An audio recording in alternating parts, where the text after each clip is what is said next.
এতিয়া কিছুমান অন্ধভক্ত গোবৰ খোৱা গোমূত্ৰ খোৱা কিছুমানে ইয়াতে কমেন্ট কৰিব যে এইখন হিন্দুৰ দেশ এইখন হিন্দু ৰাষ্ট্ৰ এই পাগল বিলাকক কৈছো নিজৰ লৰাক ড্ৰাগছ আসক্ত হোৱাৰ বাবে ৰিহেবত থৈ কোনোবাই আনৰ সন্তানৰ দুখ আঙুলিয়াবলৈ যাব বা আনৰ সন্তানৰ ভালটো চিন্তা কৰিবলৈ যাব এনে ধৰণৰ মানসিকতা সম্পন্ন ব্যক্তি আমি বিচৰা নাই কোনে কাক উচ্ছেদ কৰিব পাৰে কোনে কাক উচ্ছেদ কৰিব পাৰে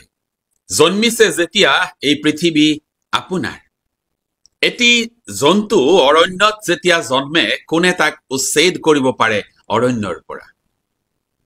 এহালি চৰাই প্ৰেম কৰে বাহ সাজে কণী পাৰে পোৱালি দিয়ে আকাশত উৰে কোনে তাক উচ্ছেদ কৰিব পাৰে আকাশৰ পৰা কোনে কাক উচ্ছেদ কৰিব পাৰে এই পৃথিৱীৰ পৰা জন্মিছে যেতিয়া এই পৃথিৱীত এই পৃথিৱী আপোনাৰো বুলডোজাৰবোৰক প্ৰশ্ন নকৰিব প্ৰশ্ন কৰক এই পৃথিৱী কাৰ কাৰ আকাশে বতাহে পৃথিৱীয়ে সকলোৱে কব জনতাৰ জনতাৰ জন্মিছে যেতিয়া এই পৃথিৱী আপোনাৰ কবি নীলিম কুমাৰৰ সুৰত সুৰ মিলাই আমিও কৈছো এইখন অসম আমাৰ এইখন অসম আপোনাৰ জন্মিছে যেতিয়া এইখন অসমত অধিকাৰ আপোনাৰো আছে সমান অধিকাৰ মোৰো আছে অসমত মোৰ অধিকাৰৰ পৰা কোনেও মোক বঞ্চিত কৰিব নোৱাৰে ৰাজনৈতিক ভাবুকি আৰু নেতাৰ ৰঙা চকুৱে এই অধিকাৰ মোৰ পৰা কাঢ়ি নিব নোৱাৰে বা এই অধিকাৰ সাব্যস্ত কৰিবলৈ মই পিছ হুহুকি নাহো অসমৰ উচ্ছেদিত প্ৰতিজন জনতাই এনেদৰেই ক'ব বিচাৰিছে কাৰণ এইখন তেওঁলোকৰ দেশ এইখন তেওঁলোকৰ ৰাজ্য এইখন তেওঁলোকৰ মাতৃভূমি আজি উচ্ছেদক লৈ যি ৰাজনীতি চলিছে সেই ৰাজনীতিক আমি কঠোৰ ভাষাৰে নিন্দা কৰিছো গৰিহণা দিছো ৰজাঘৰীয়াৰ হাতত শেষ পাত অস্ত্ৰ হৈছে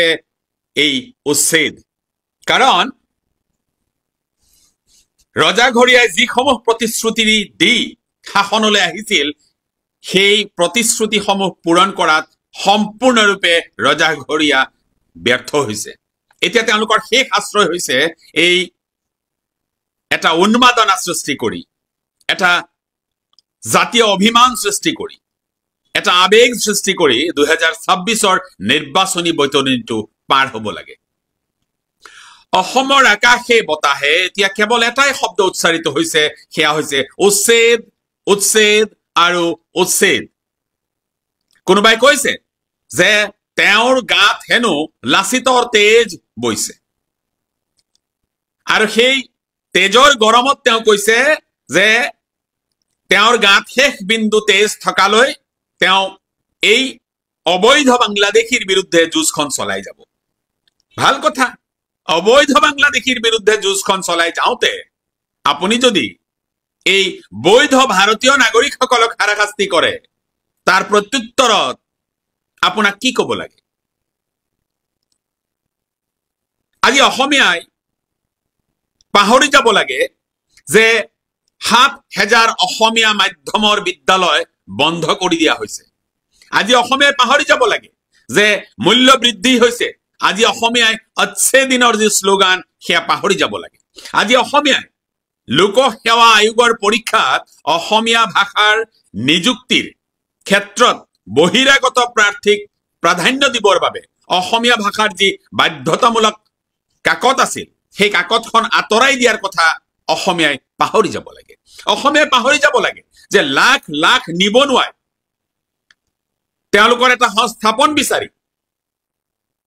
অনুষ্ঠান প্ৰতিষ্ঠানৰ দুৱাৰে দুৱাৰে এটা সংস্থাপন বিচাৰি তেওঁলোক ঘূৰি থাকিবলগীয়া হোৱাৰ সেই মৰ্মান্তিক দৃশ্য অসমীয়াই পাহৰি যাব লাগে অসমীয়াই পাহৰি যাব লাগে যে ৰজাঘৰীয়াই মুষ্টিমেয় কেইজনমান ৰজাঘৰীয়াই শুৱে বাৱে নিজৰ নামত নিজৰ পত্নীৰ নামত অবাধ হাৰত অসমৰ ভূমি আৰু সম্পত্তি গোটোৱাৰ সেই কথা অসমীয়াই পাহৰি যাব লাগে অসমীয়াই পাহৰি যাব লাগে যে অসমত কয়লা মাছ কাঠ কণী ইত্যাদিৰ নামত যি সিন্ডিকেট চলিছে যাৰ পৰিণতিত এইসমূহৰ অবাধ মূল্য বৃদ্ধি হৈছে এই কথা অসমীয়াই পাহৰি যাব লাগে অসমীয়াই পাহৰি যাব লাগে যে আপোনাৰ গাড়ীখন ৰাজপথত ওলাওক কি নোলাওক আপোনাৰ গাড়ীৰ নামত যে টোল টেক্স দিয়াৰ যে প্ৰতাৰণা চলিছে এই কথা অসমীয়াই পাহৰি যাব লাগে অসমীয়াই পাহৰি যাব লাগে যে অসমত গৰু চুৰিৰ দৰে ঘটনাৰ সৈতে ৰাজনৈতিক নেতা জড়িত এই কথা অসমীয়াই পাহৰি যাব লাগে অসমীয়াই পাহৰি যাব লাগে যে অসমৰ ভূমি অসমীয়াৰ ভূমি অসমৰ জনজাতীয় অঞ্চলৰ ভূমি শ্ৰেণী পৰিৱৰ্তন কৰি বহিৰাগত বনিয়াক পানীৰ দৰত বিক্ৰী কৰা হৈছে এই কথা অসমীয়াই পাহৰি যাব লাগে অসমীয়াই পাহৰি যাব লাগে যে অসমত প্ৰতিজন অসমীয়াই 100 টকা দৰত পেট্ৰল কিনিব লাগে সেই একেই পেট্ৰল ভুটানত মাত্ৰ 60 টকা এই কথা অসমীয়াই পাহৰি যাব লাগে অসমীয়াই মনত ৰাখিব লাগে এটাই কথা সেয়া হৈছে উচ্ছেদ অন্ধৰ দৰে চৰকাৰৰ এই উচ্ছেদক অসমীয়াই সমৰ্থন কৰিব লাগে এই হৈছে অসমৰ বাস্তৱ প্ৰতিচ্ছবি এই হৈছে অসমৰ সাম্প্ৰতিক সময়ৰ এটা জ্বলন্ত ছবি য'ত আমি দেখিছো যে একাংশ তথাকথিত ছাত্ৰ সংগঠন তথাকথিত নেতা এই কথা বতৰাবোৰত চৰকাৰৰ কথা বতৰাবোৰত সম্পূৰ্ণ সমৰ্থন আগবঢ়াই তেওঁলোকে নিজকে জাতীয়তাবাদী বুলি প্ৰতিষ্ঠা হ'বলৈ তেওঁলোকে চেষ্টা কৰিছে যত্ন কৰিছে অন্ধৰ দৰে চৰকাৰৰ কথা বতৰাবোৰত তেওঁলোকে সমৰ্থন কৰিছে এই কথা বতৰাবোৰলৈ তেওঁলোকৰ মূৰ কামৰণি নাই যিসমূহ মই কলো এই গোটেই কথা বতৰাবোৰত তেওঁলোকৰ মূৰ কামৰণি নাই তেওঁলোকৰ এটাই মূৰ কামৰণি অবৈধ বেদখল বা যিসকলক উচ্ছেদ কৰা হৈছে তেওঁলোকক খেদিব পাৰিলেই অসম পৃথিৱীৰ ভিতৰত 1 নম্বৰ ৰাজ্য হ'বলৈ গৈ আছে যাৰ বাবে এই বৰ্তমানৰ বিজেপি চৰকাৰক হয়তো আৰু 500 বছৰ মানৰ প্ৰয়োজন হ'ব গতিকে অসমীয়াই আৰু অন্তত 500 বছৰ মান এই বিজেপিকে শাসনত ৰাখিব লাগে বুলি এটা এজেন্ডা প্ৰস্তুত কৰা হৈছে এটা প্ৰপগেণ্ডা প্ৰস্তুত কৰা হৈছে আৰু একাংশ আবেগপ্ৰবণ অসমীয়াই এতিয়া এইটোকে তেওঁলোকৰ প্ৰতিদিনৰ খোৰাক হিচাপে গ্ৰহণ কৰিছে প্ৰতিনিয়তৰ খোৰাক তেওঁলোকৰ এতিয়া এইটোৱে যে উচ্ছেদ হ'ব লাগে অবৈধ বাংলাদেশী বিতৰণ হ'ব লাগে অবৈধ বিদেশীৰ নামত যে স্বদেশী মানুহক হাৰাশাস্তি কৰা হৈছে এই কথাৰ প্ৰতিবাদ কৰিবলৈ সৎ সাহস কাৰো নাই আসল তথ্যবোৰ কোনো অনুধাৱন কৰিবলৈ যত্ন কৰা নাই চৰকাৰে যি কৈছে তাকেই সেইসকলে মানি লৈছে অন্ধৰ দৰে এটা তথ্য দিওঁ সেইসকলৰ বাবে সেইসকলৰ জ্ঞাতাৰ্থে যিসকলে এই উচ্ছেদিত মানুহসকলৰ মুখত অবৈধৰ ছাপ লগাব বিচাৰিছে এই উচ্ছেদিত মানুহবোৰৰ পিঠিত যিসকলে অবৈধ বাংলাদেশী বুলি যিসকলে ছাপটো লগাব বিচাৰিছে সেইসকলৰ জ্ঞাতাৰ্থে তেওঁলোকৰ মগজুৰ শুদ্ধিকৰণৰ বাবে কেইটামান তথ্য মই দিব বিচাৰিছো প্ৰথম কথা যিসকলক উচ্ছেদ কৰা হৈছে যিসকলক অবৈধ বুলি কোৱা হৈছে যিসকলক কোৱা হৈছে যে তেওঁলোকে অবাধ হাৰত অসমৰ ইমূৰৰ পৰা সিমূৰলৈ মাটি বেদখল কৰিছে এওঁলোকে মাটি বেদখল কৰা এওঁলোকৰ ধৰ্ম নহয় কাৰোবাৰ মাটি বেদখল কৰিবলৈ যোৱা নাই চৰকাৰী ভূমি বুলি তেওঁলোকে তাত নিজৰ মূৰটো গুজিবলৈ এটা আশ্ৰয় বিচাৰি তেওঁলোক তালৈ গৈছে কাৰণ এইসকল বানাক্ৰান্ত মানুহ এইসকল গৰাখহনীয়াত আক্ৰান্ত মানুহ তথ্যৰ বাবে কৈছো আপোনালোকে বিচাৰ কৰি চাব পাৰে যে অসমৰ প্ৰায় 432খন গাঁও এতিয়া ব্ৰহ্মপুত্ৰৰ কবলত যিসমূহ গাঁৱৰ ব্ৰহ্মপুত্ৰৰ কবলত পৰা ভূমিৰ পৰিমাণ হৈছে প্ৰায় 4.2 হেক্টৰ আৰু সেয়া হৈছে প্ৰায় 17 লাখ বিঘা আৰু এই 17 লাখ বিঘা আৰু এই 432খন গাঁৱত বসবাস কৰিছিল প্ৰায় 5 লাখতকৈও বেছি পৰিয়াল আৰু এই পৰিয়ালসমূহে দিক বিদিক হেৰুৱাই তেওঁলোকে নিঃসহায়ভাৱে অসমৰ বিভিন্ন চৰকাৰী ভূমিত তেওঁলোকে সংস্থাপিত হ'বলগীয়া পৰিস্থিতি উদ্ভৱ হৈছে এই আজিৰ কথা নহয় এয়া যুগ যুগৰ পৰা এনেদৰে চলি আহিছে কিন্তু কোনো চৰকাৰে এই সমূহ মানুহৰ সেই যি সমস্যা এই সমস্যাক প্ৰাধান্য নিদিলে গুৰুত্ব নিদিলে যিয়েই চৰকাৰ আহিছিলে সেই চৰকাৰসমূহৰ বাবে ই এক আছিল ৰাজনৈতিক হাতিয়াৰ কাৰণ এই সমূহ মানুহ আছিল গৰাখহনীয়াত আক্ৰান্ত আৰু এই মানুহখিনিৰ যি দুৰ্দশা এই দুৰ্দশাক তেওঁলোকে সুযোগ হিচাপে গ্ৰহণ কৰি এই মানুহখিনিক ভোট বেংক হিচাপে ৰাখি তেওঁলোকে ৰাজনীতি চলাই গ'ল কাৰণ মানুহবোৰ নিঃসহায় মানুহবোৰ দুৰ্বল মানুহবোৰ নিশকতীয়া প্ৰতিবাদৰ ভাষা তেওঁলোকে বুজি নাপায় যিসকলে তেওঁলোকৰ নেতা হবলৈ গৈছিল এই গোটেইবোৰ ধুৰন্ধৰ নেতাই এইসকলক কেৱল ভোট বেংক হিচাপে ৰাখি তেওঁলোকৰ ন্যস্ত স্বাৰ্থ সুৰক্ষিত কৰি গৈছিল যাৰ বাবে ৰকিবুলৰ দৰে এই ভণ্ড নেতাসকলে এইসকল মানুহৰ মূৰত তেওঁলোকে এনেদৰে অবৈধ বিদেশীৰ লেবেলটো লগাই এটা বিশৃংখল ৰাজনৈতিক পৰিৱেশ সৃষ্টি কৰি তেওঁলোকৰ মুনাফাসমূহ অৰ্জন কৰি যুগৰ পিছত যুগ ধৰি গৈ আছে এই যিসকল বৰ্তমানে এই সকল ব্যক্তিক অবৈধ বেদখলকাৰী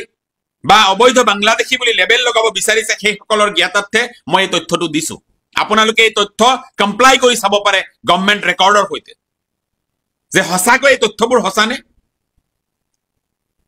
আজি এই 5 লাখ গৃহহীন মানুহ অসমৰ ইমূৰৰ পৰা সিমূৰলৈ সিঁচৰিত হৈ পৰিছে তাৰ অৰ্থ এই নহয় যে তেওঁলোকে সেই সমষ্টিসমূহ দখল কৰিবলৈ গৈছে এয়া কেনে ধৰণৰ নেৰেটিভ এই নেৰেটিভৰ কোনো তথ্য নাই এই নেৰেটিভৰ কোনো ভিত্তি নাই ভিত্তিহীন এনে কথা বতৰাৰে অসমৰ ৰাজনীতি চলিছে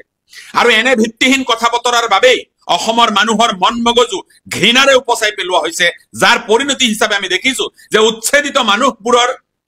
খোৱা পানীৰ যি উৎস তাত মলমূত্ৰ পেলোৱা হৈছে তেওঁলোকে যি খাদ্য বনাইছে সেই খাদ্যত বালি মিহলি কৰি দিয়া হৈছে ইমান বেয়া ধৰণে ইমান নিকৃষ্ট ধৰণে এই মানুহখিনিক অত্যাচাৰ কৰিবলৈ প্ৰয়াস কৰা হৈছে কেৱল মাত্ৰ চৰকাৰী প্ৰৰোচনাত চাণক্য নীতিত আছে যিদিনাখন বামুণৰ হাতত ৰাজদণ্ড পৰিব সিদিনাখন এই ৰাজ্যৰ পতন অনিবাৰ্য এ মই কোৱা কথা নহয় যিসকলে চাণক্য নীতি পঢ়িছে তেওঁলোকে জানে কথাবোৰ জুকিয়াই চাব আমি এনেই কোৱা নাই কথাবোৰ চাণক্যই এই কথাবোৰ বহু যুগ আগতে কৈ থৈ গৈছে যে যিদিনাখনেই বামুণৰ হাতত ৰাজদণ্ড পৰিব সিদিনাখনৰ পৰা ৰাজ্যৰ পতন অনিবাৰ্য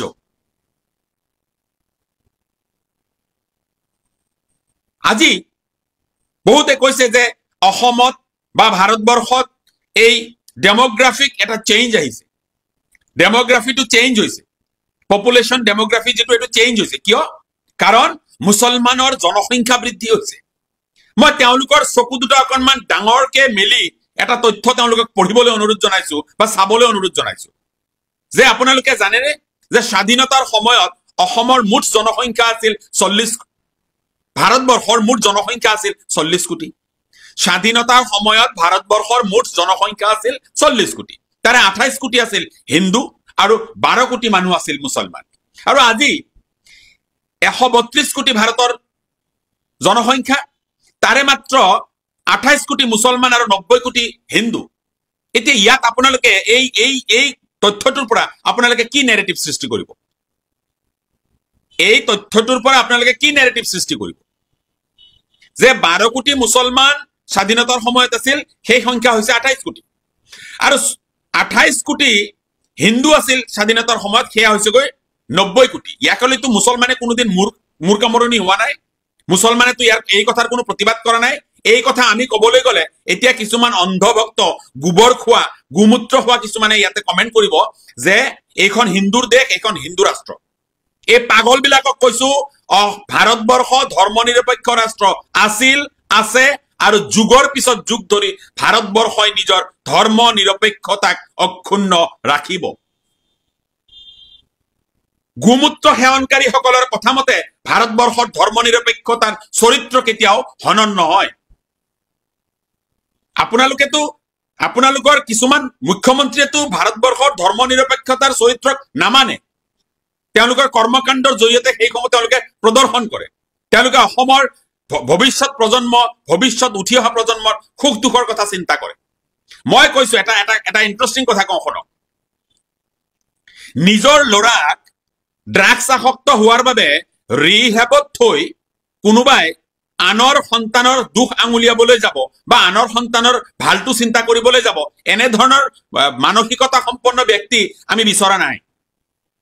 কোনোবা গৰুচুৰে অসমত হিৰেন গোহাঁইৰ দৰে বুদ্ধি হত্যাক সমালোচনা কৰিব এনে ধৰণৰ পৰিৱেশ আমি অসমত বিচৰা নাই সিন্ডিকেটৰ নায়ক আগত যি দলত আছিল সেই দলতো তেওঁ সিন্ডিকেটৰ নায়ক আছিল সিন্ডিকেটৰ পৃষ্ঠপোষক আছিল আজিৰ তাৰিখতো তেওঁ সিন্ডিকেটৰ পৃষ্ঠপোষক এই সিন্ডিকেটৰ পৃষ্ঠপোষকবোৰে হাতত সোণৰ হাৰু পিন্ধি এই দেহৰ এটা বিকৃত অংগী ভংগী প্ৰদৰ্শন কৰি কাৰোবাক ৰঙা চকু দেখুৱাই অসমত ৰাজনীতি কৰি থাকিব এনেধৰণৰ পৰিৱেশো আমি বিচৰা নাই অসমত সুস্থ ৰাজনীতি বিচাৰিছো সুস্থ গণতান্ত্ৰিক পৰম্পৰা বিচাৰিছো তথ্যৰ সুন্দৰ বিশ্লেষণ তথ্যৰ সুন্দৰ অধ্যয়ন বিচাৰিছো তথ্য নোহোৱাকৈ বিনা তথ্যত কেৱল মাত্ৰ আবেগ সৃষ্টি কৰি ৰাজনৈতিক পৰিৱেশ সৃষ্টি কৰা সকলক মই কৈছো যে আপোনালোকে ভাবিছে যে অহা 500 বছৰলৈ আপোনালোকক মানুহে শাসনত ৰাখিব নাৰাখে কংগ্ৰেছ দলকো 60-70 বছৰ ভাৰতবৰ্ষৰ জনসাধাৰণে শাসনৰ সুযোগ দিছিল সেই কংগ্ৰেছ দলকো উফৰাই পেলাইছে গতিকে আপোনালোককো উফৰাই পেলাব যেতিয়া জনতাৰ পছন্দ নহব যেতিয়া জনতাৰ পছন্দ নহব যেতিয়া জনতাই উচিত কথাবোৰ বুজিব সিদিনাখনৰ পৰা আপোনালোকৰ পতন অনিবাৰ্য মনত ৰাখিব কথা